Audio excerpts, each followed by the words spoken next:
Swayam Prabha. Digital India. Educated India.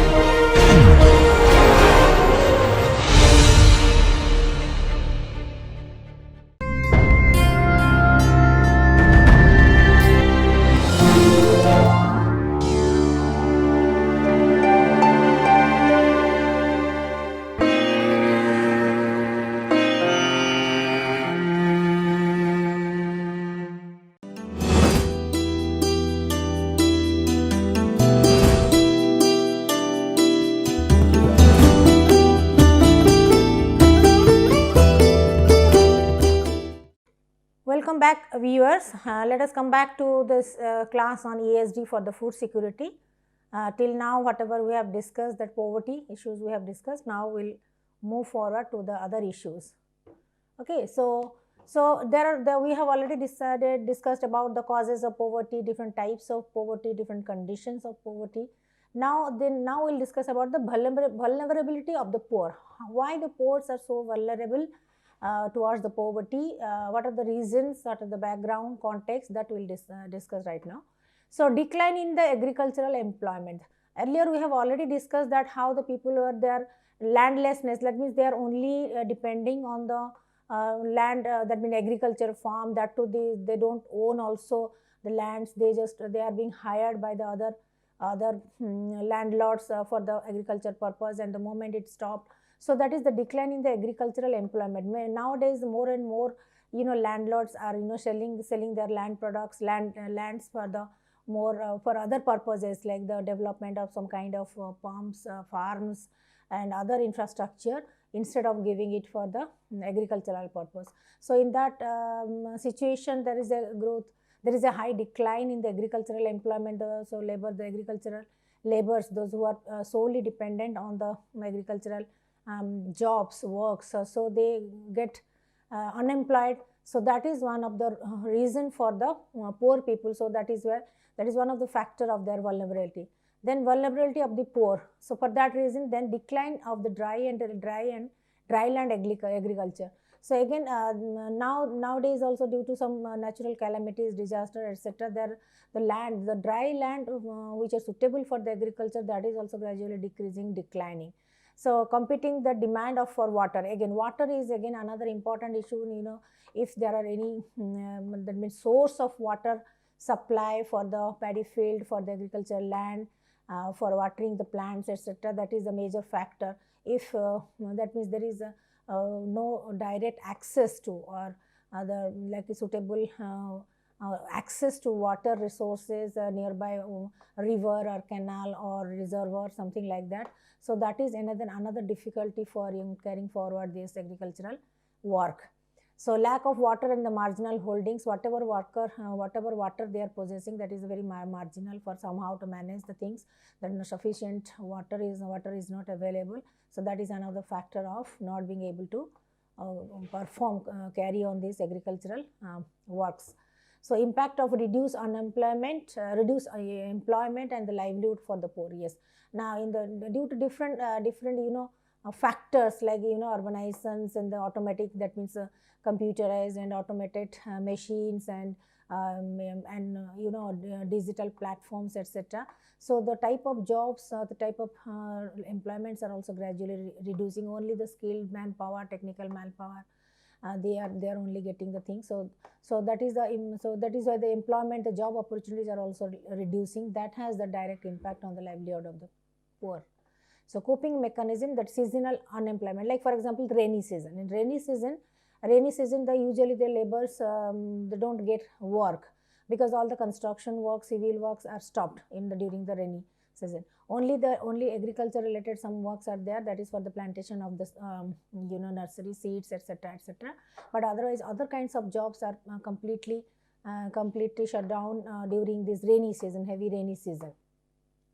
So that is also the cause of the seasonal unemployment.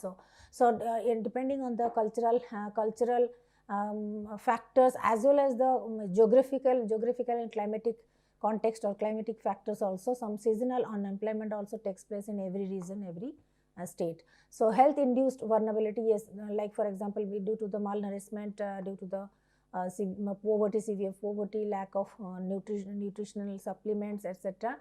The health induced vulnerability, that means weakness, that means a low immunity, and all kinds of the regular, that means weaknesses are being carried on. So that is also another cause of the poor people. They are not being able to do the hard work. So impact of the ill health also. So life cycle rituals, like so many things, like the marriages, marriage ceremonies, rituals, pujas, death, and all kinds of other such events, major events in their life also. That also causes the disruptions in the regular employment. So in the villages, they are very much habituated to, they are very much fond of all these kind of cultural activities, seasonal cultural activities, and the rituals. So that also affects their employment or work prospects also. So again, to continue the same thing. So these are some of the major problems that the poor encounter in their day-to-day life, and stress and the shocks abound also because of the stress, continuous stress of lack of lively stocks, living stocks, or the livelihoods, and undermining. So that kind of undermining their prospects, job prospects. So again, it creates a kind of shock and stressful situation for them. So they are also they can't find out, because of the poor, the low education level, illiteracy, or poor skills and competency, low skills and competency. They are also not being able to negotiate with other potential landlords, or the small potential entrepreneurs, or all salesperson, etc. They're not being able to negotiate with them regarding the continuous job prospects. So that is as a reason of this poor livelihood, poor poverty, etc. Due to stress and the shocks. So they are ill-equipped to negotiate. That means they cannot negotiate with other resourceful or powerful people regarding their jobs, their works, their wages, or any kind of loans, etc. So this is you can say these are the pictures of, like, this is the idea what is the food system. That is the food system. Like, for example, here we can see, first thing is that food production, the resources, and from the environmental resources, then food production, then how the food grains are being distributed among the stakeholders, like starting from the wholesale market to distributor to vendors, etc. The distribution system of these agricultural products. Then thereafter comes the consumption. So here in this system, that means there is a kind of flow. So again, production and distribution are also interrelated. Distribution and consumption are related. Then that relates to health and well-being. Here again, price also. One effect is that one implication is the biophysical, like the farming system, etc. Then the generic improvement, then the communication and education, people, then again food related behaviors. All these are biophysical behaviors or activities. Here these are being again influenced by the policy, agricultural policy, food policy, etc. And it has the direct impact on the public health. And here you can say the social system is also there within the environment. From the environment, the resources coming, but again under this domain, that is the economic and social implications are there. Economic is that what is the agronomic picture, practices, and policy things are there, and privileges are available, resources are available. Then food processing, what are the facilities, machineries, infrastructure, instrument for the food processing. Then again policy support in the social aspect, that is from the distribution to consumption. Again the policy support, and the food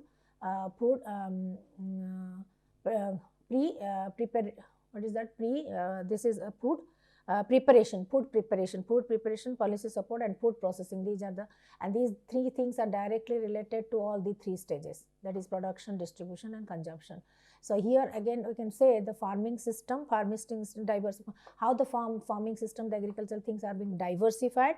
Then the genetic improvement from one season to another season, what are the development and the improvement. Then the communication regarding the communication from the after the production, then direct communication with the distributors, with the wholesale market distributors and other agencies, that is for the supply and marketing and sale of the products, even in the urban areas, etc. So these are the things. So this is the whole cycle of the food system, from the resources to the health and well-being, and through all this, how this production, distribution and consumption, all these things are related to economic, social, biophysical and the policy matters. Okay. So here this is the flow chart of, we can say this is the flow chart of like food pipeline, that is from the producer to consumer. This is the flow chart. That is, I can say that from the producer it is coming to the pre-processing stage. Pre-processing stage, again the broken grain, then excessive dehulling, trimming, all kinds of things takes place. Then thereafter the transport stage. The transport stage, again transport and storage. These are being, again these are being going through the heat chambers to the optimum heat and heat applications, etc. for the transport, that is the spillage, breakage and the leakage, all kinds of things due to the transport, during the stage of the transport, and the storage also different kind of things like the these are the due to the damage because of the insects, bacteria, then birds and over ripening, all kinds of things. Then some of this in the storage also, some food products are also being damaged. Then thereafter the processing and packaging. So during this time, again rain and humidity, it has its impact also. Rain and humidity as another factor.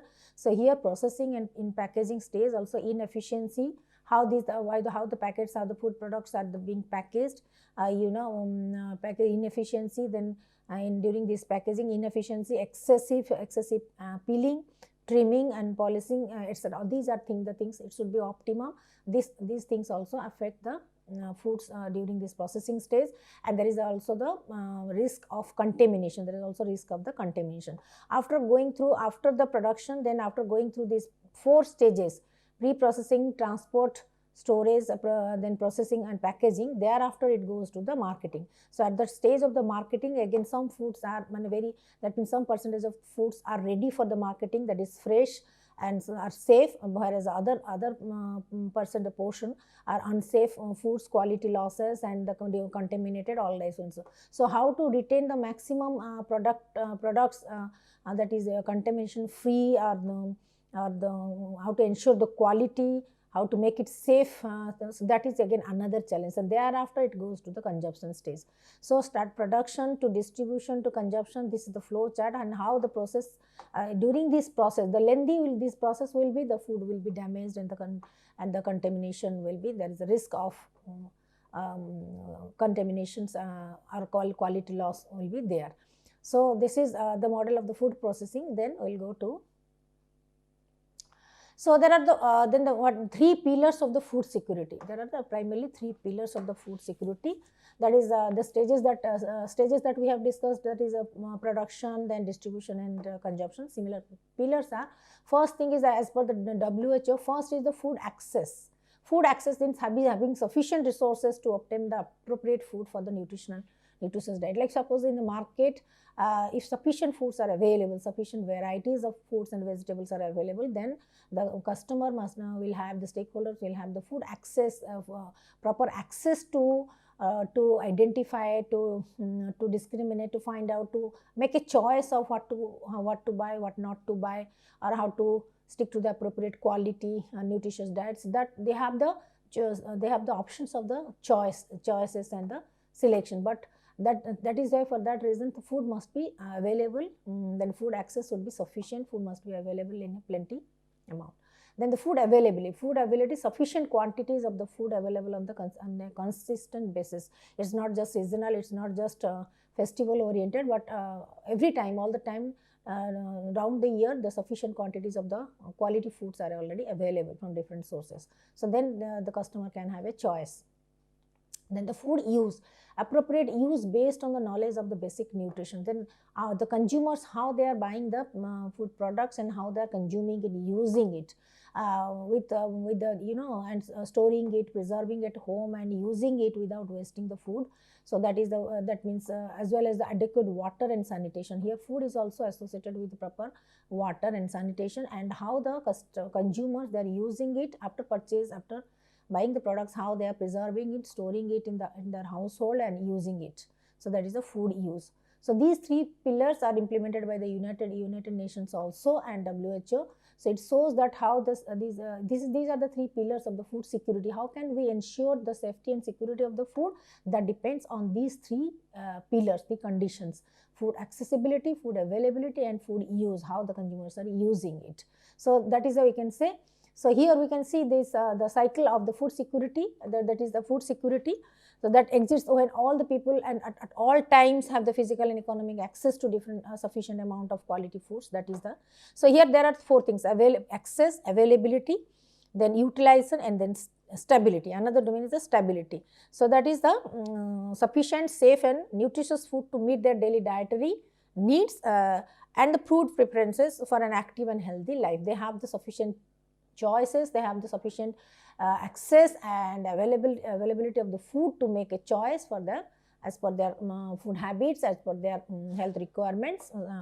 So that is the, so here availability, access, utilization and stability, these are the 4 important domains. And under the access, you can say access dependent on the food access, access to procure the food. It depends on the political, economic, social factors also, like now equitable distribution policy, then the markets or infrastructure affordability, then purchasing power of the public, all these things. So how to ensure that when the individuals and the households, they have the adequate resources to obtain the appropriate food, resources in terms of income, in terms of employment, in terms of financial capacity, in terms of to some extent also the good amount of that means education to identify, to differentiate and to take a decision, right decision, what to buy, what not to buy, and how to use the food properly. Access, availability, as you can say, availability, there is a reliable supply of the food and sufficient quantity and quality also. There is a regular supply of food stocks from different sources, and it is also sufficient and the in terms of good and in terms of quality. So that depends on the domestic production, whether the farmers were producing it on their own, food stocks, cold storage is available in that area, what percentage of food stuff are being imported, that is import policy, etc. Then food aid, what are the aids they are getting from the different sources, government and NGO sources, or World WHO or other international agencies sources. So that is the food availability. On what ground? Like this pandemic time, for example, from time to time you can see that rations are being distributed among the poor people from time to time, usually every month, bi-monthly or monthly kind of thing. So that is the because of the shortage, because of the food insecurity, shortage of the food. So there are separate mechanism have been started to distribute the minimum quantity or minimum amount of the food, minimum amount of the food and the quantity of the food, quality food, to all the poor in the village or the rural areas. Then comes the stability. Stability is that it depends on the how do we maintain. So maintenance of all the 3 pillars. If all the 3 pillars are properly maintained, then the stability is there. So stability, so there is no risk of loss of supply or the economic things or political effects, etc. Then that is stability. But utilization, again, utilization depends on that is the that food safety, food quality, nutritional knowledge, proper preparation, then clean water, sanitation, healthcare. So after utilization comes the stability. After utilization, we can say the cycle is like that. Once it is available, then becomes accessible. Once it is accessible, then comes our utilization. How do we utilize it? If we purposefully, meaningfully and sustainably use it, so then something can be preserved. Something can be preserved and restored. So after utilization, like during this utilization or use period, food safety, food quality, if it can be controlled, if you have the sufficient knowledge for preserving the food products, proper preparation is there in terms of infrastructure, there is sufficient cold storage, then go downs, etc. and sufficient, then when there is a proper ensuring that the food is nutritious and can be adequately metabolized with the clean water, then healthcare facilities, etc. Sometimes the preservatives for preserving the food products for the long term, then by using different mechanisms of techniques of preservation to preserve the food in terms of making sauce, making juice, making all kinds of the pickles, etc., and dry fruits and the all kinds of things. So this is the after utilization how to preserve it. Then comes our stability, that is called to ensure that whatever it is there, it is permanent, durable access to the food. That means it has been preserved in safely and wisely. Now it can be procured and it can be used for the long term, for the rest of the year. So this is the whole cycle of the food mechanism, food security mechanism, and these are the three pillars, like from that is like production, distribution and consumption. Here food access during the consumption, food access, food availability, food utilization, and thereafter the food, how to save the food grains, that is the stability. Then this is the food insecurity, the vulnerability of different countries in this climatic change scenario. This is the picture, like you can say that how some countries are vulnerable to food insecurity because of this, because of the climatic change, maybe excessive cold. So as you can see, this North America and Canada and this kind of cold countries, usually they import the foods from other countries, because of the climatic reason. So there comes the food shortage and harm. Another thing is that food insecurity, as a reason of the food insecurity, is food shortages and wastage. So this is the graphical graphical data of which country wastes the food, what amount of food. Europe, this is the thing, and North America. So these are the graphical things of which country, which region wastes the most of the food. This is the graphic one. So in food shortage, again, food shortage, why food shortage takes place? Because food shortage usually in developing countries is very common. Why? The people are not so informed, informed or educated to learn about the new techniques and strategies of preservation, and moreover it also affects the small time farmers, smallholder farmers whose families depend on their own surplus grains and survive between the harvest, but they don't know the exact mechanism of, or they don't have the resources to preserve the food grains. So then again, periodic also, sometimes this thing happens because of the periodic, like from one harvest to another harvest, if there is a scarcity of food, then that is called the hungry season. A hungry season that happens not because of any climatic change or anything, but as because the family completely depends on that their own harvesting products, and throughout the year they cannot manage it. They consume it and it gets exhausted after some months, and by rest of the month, unless and until the next season of harvesting takes place, so they that means they are malnourished, they are deprived of this kind of food items. So a minimum somehow they are minimum kind of foods that they are getting, or by doing some labor work, some other kind of thing, wage based works, that they somehow manage. So this period from one harvest to another harvest, that is called the hungry season, because of this harvesting, that means time gap, so they are deprived of this thing. So, and another thing is that very low income families, world families with very low income also, that means low income families, that means below poverty, people who are below poverty line. So towards the end of the month, actually that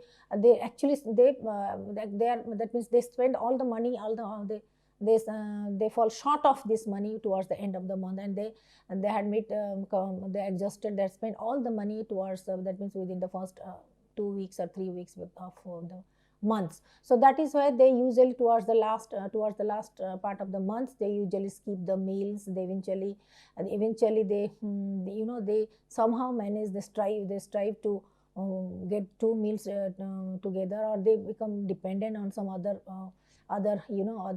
people around, like the people of like the landlords or where they are working, etc. So they eventually cannot meet their meals towards the end of the month, as because they completely exhausted their money by the second or third week of the month. So that happens to the families who are very poor, low income families. Then another reason for the food shortage is again the wastage of money. So it is found out around 40% of the food grown in the countries are being, or 40% of the waste shortage takes place because of the spoilage, because of the wastage. So small holders, farmers also, they do not have the adequate storage facility, like they establishing a cold storage, preservation, or the defreezing the things, all kinds of this. They don't have the facility and resources to store and preserve the food grains, etc. And again these things are without because of the lack of proper preservation and preservatives, etc., and the storage, so they get wasted so the food wastage, like for usually in the rainy season, rainy season, the vegetables and foods get spoiled, like for example onions and things, so many things, because they got wasted, especially the green vegetables and the agricultural products, because of the lack of proper storage facility and proper resources.